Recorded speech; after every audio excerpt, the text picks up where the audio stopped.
Hello! Welcome po sa ating kusina. Ngayon naman po, magluluto tayo ng ginisang toge. Ito po yung mga gagamitin natin. Una po muna, magigisa tayo ng bawang.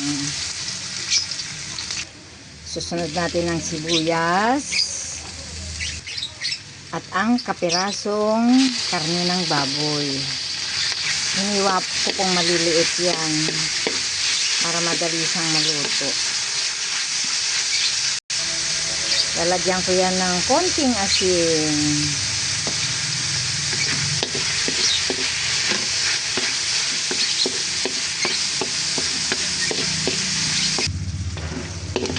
Yan, kapag luto na ang ating sahog na karne, pwede na natin ilagay ang kamote, ang carrots, at ang sayote.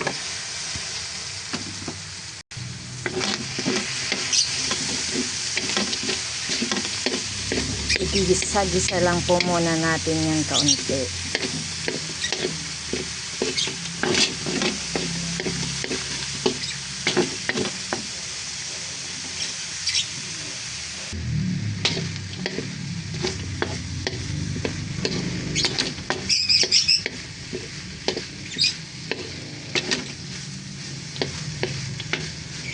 Yan, kapag medyo half cook na ang ating gulay, pwede na natin ilagay ang toge.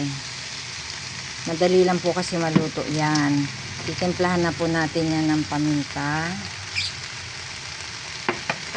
ng pampalasa,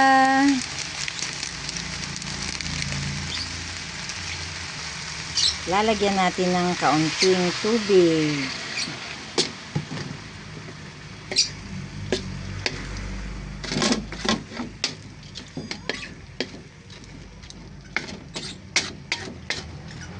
Yan, tatakpan lang po natin sandali yan para maluto.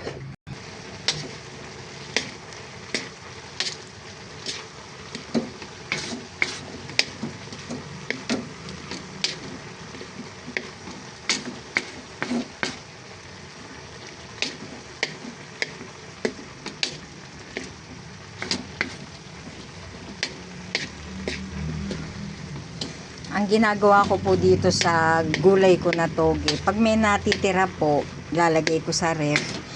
Kinabukasan, ginagawa ko siyang lumpia. Naku, napakasarap po nito pag ginawang lumpia.